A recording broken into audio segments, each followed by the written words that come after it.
دعا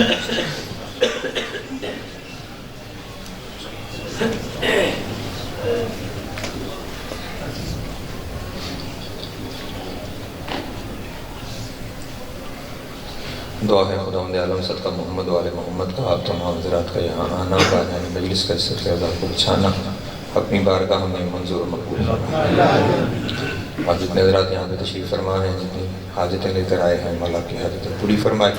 جو پریشان حال ہیں مولا پریشانیاں دور فرمائے۔ جو مقروض ہیں ان کے قرض غیب سے ادا ہو جائے۔ جو بے روزگار ہیں مولا عزت والا روزگار عطا فرمائے۔ باروزگار ہیں مولا رزق میں برکت عطا فرمائے۔ جو حج و زیارات کے مشتاق ہیں مولا حج و زیارات نصیب فرمائے۔ جو بے اولاد ہیں مولا اولاد نرینہ عطا فرمائے۔ جو با اولاد ہیں ان کی اولاد کو نیک پاک اور صالح بننے کی توفیق۔ جو بیمار ہیں مولا شفائے کاملہ وعیدہ نصیب فرمائے۔ سمر بھائی اور ان کے برادران کی اس محنت کو اور وہ تمام حضرات جو دام درہم قدم سخن اس سارے سلسلے میں شامل ہوئے، مولا سب کی توفیقات میں اضافہ فرمائے، سب کے رزق میں اضافہ فرمائے۔ مرحومین آپ کے بانیان مجلس کے اور وہ جن کا کوئی دعا کرنے والا نہیں رہ گیا، مولا سب کی قبر اور محشر کی منازل آسان فرمائے۔ شفاعت محمد و آل محمد نصیب ہو۔ امام حسین علیہ السلام کی جنتوں میں اعلیٰ مقام عطا ہو۔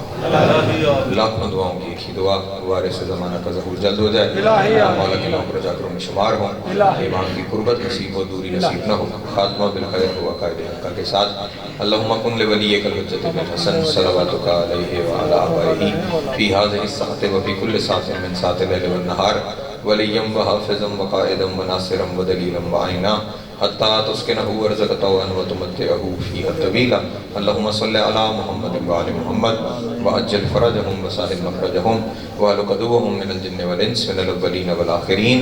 یا کاشف الکرب وجل حسین علیہ السلام اکشف کربی وکرب المؤمنین بحق اخیک الحسین علیہ السلام۔ ایسی صلوات پڑھیں کہ تمام دعائیں مستجاب ہیں۔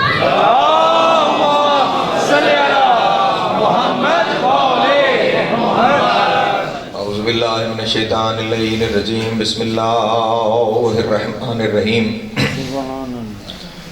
الحمدللہ الاول بلا اول کان قبلہ والآخر بلا آخر یکون بعدہ۔ قصرت رؤیتہ ابصار الناظرین وعجزت عناتہ اوہام الواصفین۔ وصلی اللہ علی اشرف الانبیاء والمرسلین وخاتم النبیین ابی القاسم محمد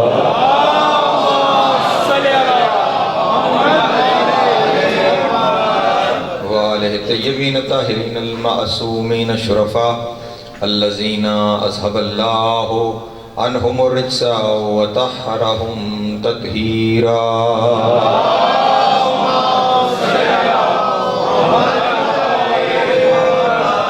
ولعنت الدار علی اعدائہم اجمعین من یوم عداوتہم الی قیام یوم الدین۔ اما بعد فقط قال اللہ تبارک و تعالی فی محکم کتابہ المجید وفرقانہ الحمید وقولہ الحق وہو اصدق الصادقین۔ بسم اللہ الرحمن الرحیم۔ للنساء نصیب مما ترک الوالدان والاقربون۔ صلوات بر محمد۔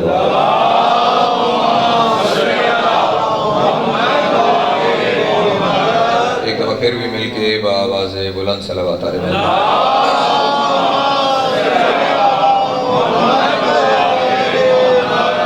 اگر زحمت محسوس نہ کریں تو آپ حضرات تھوڑا قریب تشریف لے آئیں، آگے بچے تشریف فرما ہے، کچھ سنجیدہ فہمیدہ چہرے سامنے رہیں گے تو گفتگو کرنے میں آسانی رہے گی۔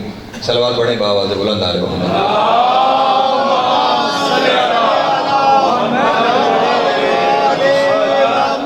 سامعین محترم، مجلس اعزا کا سلسلہ شہادت خاتون جنت سلام اللہ علیہا، اور گفتگو کا آغاز ایک بڑے ہی ناآشنا پیرائی سے کرنے جا رہا ہوں، اور وہ یہ ہے کہ آج جس دور میں ہم بستے ہیں یہ بظاہر تاریخ انسانیت کا سب سے زیادہ ترقی یافتہ دور ہے۔ بظاہر پہ اگر آپ نے غور کیا ہو، بظاہر یہ تاریخ انسانیت کا سب سے زیادہ ترقی یافتہ دور ہے۔ اس ترقی یافتہ دور میں دنیا میں بہت سی تنظیمیں ہیں، بہت سی تحریکیں ہیں کہ جو مختلف عنوانات کے تحت دنیا میں کام کر رہی ہیں۔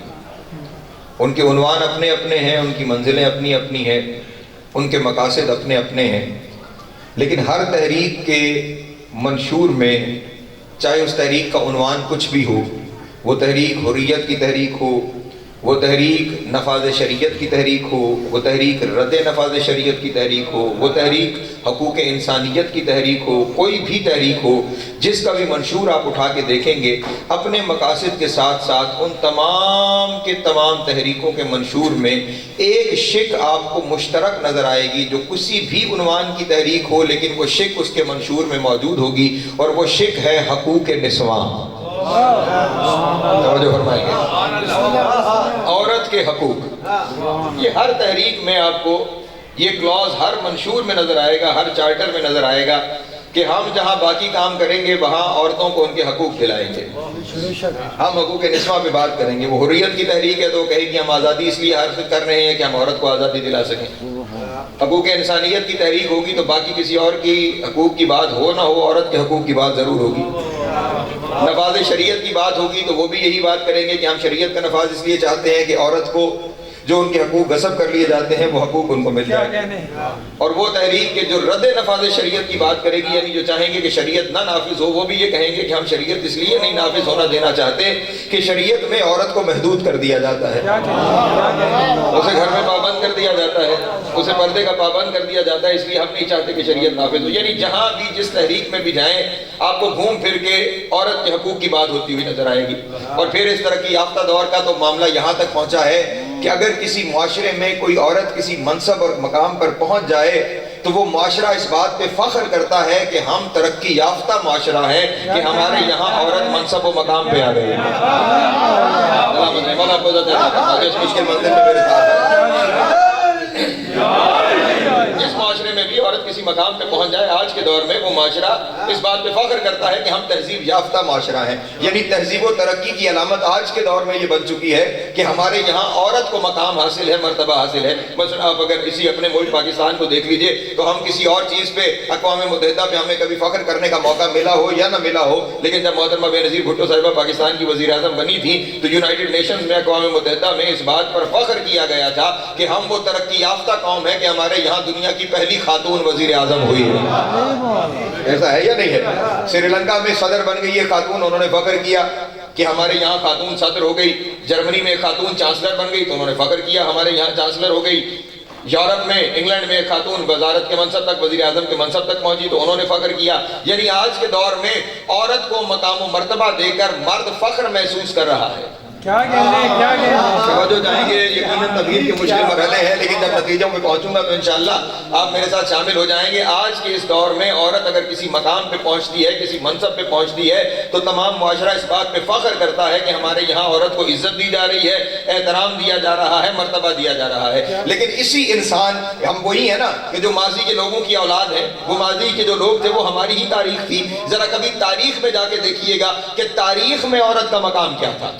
توجہ اذان محترم، میں اسی پہ گفتگو کروں تو پوری رات اسی پہ جاتی ہے، لیکن بس دنیا کی 3 تہذیبیں بہت مشہور تھیں، ایک یونان کی تہذیب، ایک ایران کی تہذیب، ایک عرب کی تہذیب۔ یہ دنیا کی قدیم ترین اور بڑی تہذیبوں میں ہے، یونان کی تہذیب، ایران کی تہذیب اور عرب کی تہذیب۔ ان تہذیبوں میں عورتوں کا عالم کیا تھا؟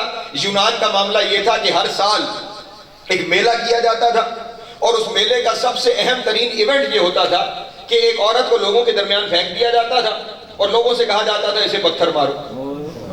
توجہ فرمائیے گا، اسے پتھر مارو۔ لوگ پتھر مارتے تھے اور اتنے پتھر مارتے تھے سمر بھائی کہ وہ عورت مر جاتی تھی۔ جب وہ عورت مر جاتی تھی تو وہ یہ نہیں کہتے تھے کہ عورت مر گئی، وہ کہتے تھے ہم نے فتنے کو مار دیا۔ توجہ فرمائیں گے ہم نے کیا کیا؟ یعنی وہ اتنی بڑی تہذیب اور اس میں عورت فتنے کی علامت، یعنی دنیا میں اگر کوئی فتنہ ہے تو عورت کی وجہ سے، اس لیے اسے مار کر یہ علامت بنا دو کہ عورت فتنے کی علامت ہے۔ یہ یونان کا حال تھا۔ ایران میں عورت سوائے خرید و فروخت کے کوئی اہمیت نہیں رکھتی تھی، گھر میں خرید کے لائی جاتی تھی، بیچ کے گھر سے نکالی جاتی تھی۔ اور عرب کی تہذیب، یہ تو تہذیبیں وہ ہیں کہ جنہیں تاریخ سے کچھ لگاؤ ہو تو وہ پڑھیں تو ان تہذیبوں کا حال پتہ چلے۔ عرب کی تہذیب تو ہمارے کورس میں پڑھائی جاتی ہے، بڑے متاثر ہیں اس خطے کے رہنے والے عربوں سے، ان کی تاریخ کو پڑھاتے ہیں، لیکن لکھتے ہوئے وہ بھی یہ لکھنے پہ مجبور ہوئے کہ عربوں کا عالم تو یہ تھا کہ عربوں کے یہاں بیٹی کو باعث ننگ و عار سمجھا جاتا تھا، اور اگر کسی گھر میں بیٹی پیدا ہو جاتی تھی تو اسے زندہ درگور کر دیا جاتا تھا۔ ہمیں تو کورسی کتابوں میں پڑھایا جاتا تھا، بلکہ یہاں تک معاملہ میں نے پڑھا ہے کہ کیونکہ خانہ بدوشوں کی زندگی تھی، تو جس گھر میں کوئی بچہ دنیا پہ آنے والا ہوتا تھا، اس بچے کا باپ خیمے کے باہر ایک ہاتھ میں تلوار لے کر اور ایک ہاتھ میں کدال لے کر کھڑا ہوتا تھا۔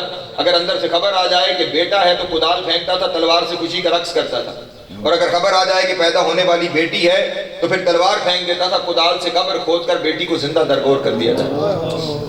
ٹھیک، یہ تین تہذیبیں، توجہ فرمائیے گا، یہ تین تہذیبیں، اور بس یہیں سے میری گفتگو شروع ہو رہی ہے، یہ ماضی کی تین تہذیبیں کہ جن کے یہاں عورت فتنہ، جن کے یہاں عورت خرید و فروخت کی چیز، جن کے یہاں عورت باعث ننگوار، اور آج انہی کی اولاد، یہ انسان آج عورت صاحب عزت بھی ہے، صاحب مرتبہ بھی ہے، منصب پر آ جائیں لوگ فخر بھی کرتے ہیں۔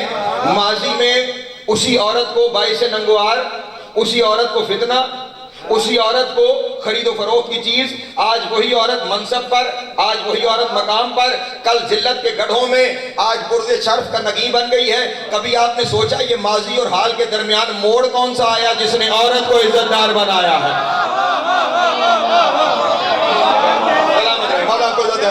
جناب سید آپ سب کو سلامت رکھے جو اس منزلوں پہ شامل ہوئے۔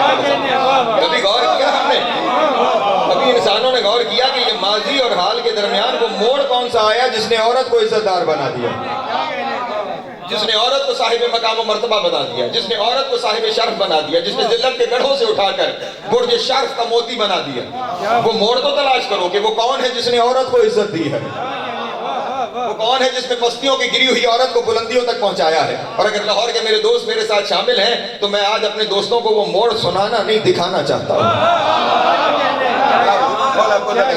ہاں، مجھ میں تو نہ اتنی طاقت ہے، بس جن کا ذکر ہے ان سے تاثیر مانگتا ہوں کہ وہ اس ناچیز کی ٹوٹی ہوئی زبان میں اتنی تاثیر دے دیں کہ میں وہ موڑ دکھاتا چلا جاؤں اور آپ اس سارے موڑ کو دیکھتے چلے جائیں کہ یہ ہوا کیا، کہ یہ عورت جو اس قدر معاشرے میں پسی ہوئی تھی کیسے وہ ان بلندیوں پر پہنچی، کیسے اسے مقام و مرتبہ ملا۔ تو حضور والا ہوا یہ کہ ایک دن اس عورت کا وجود مانوی پریشان ہو کر، جو دنیا کی سختیوں سے، دنیا کی مصیبتوں سے، دنیا کی ذلتوں سے پریشان ہو کر خدا بند عالم سے عرض کرنے لگا، اے میرے اللہ، یہ جو دنیا والوں نے میرے ساتھ سلوک کیا ہے نا، اس سے تو بہتر تھا تو مجھے بناتا ہی نہ۔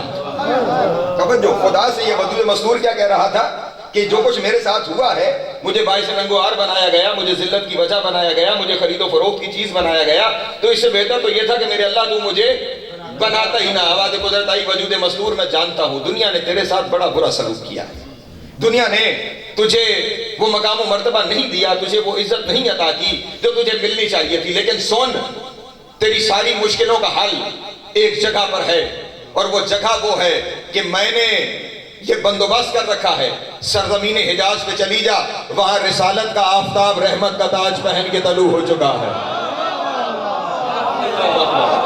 سلامت رہے، جناب سید آپ سب کو سلامت رکھیں۔ وہاں پہ رسالت کا آفتاب رحمت کا تاج پہن کر طلوع ہو چکا ہے، اسے میں نے عالمین کے لیے رحمت بنا کے بھیجا ہے۔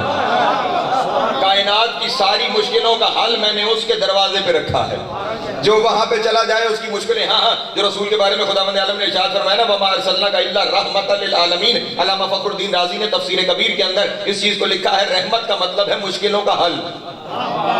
کیا ہے؟ مشکلوں کا حل۔ تو وہاں چلی جا، وہاں تیری ساری مشکلوں کا حل ہو جائے گا، تیری ساری پریشانیوں کا حل ہو جائے گا، اس دروازے پہ چلی جا۔ لیجئے، یہ وجود مانوی، یہ مستور سفر کرتے ہوئے سرزمین حجاز پہ آ گیا، اور اس نے آ کے دروازے رسالت پہ دق الباب کیا، اور جب دق الباب کیا تو میں یہ جملہ کہوں تو زیادہ بہتر ہوگا کہ باب اللہ کھلا اور وجہ اللہ سامنے آیا۔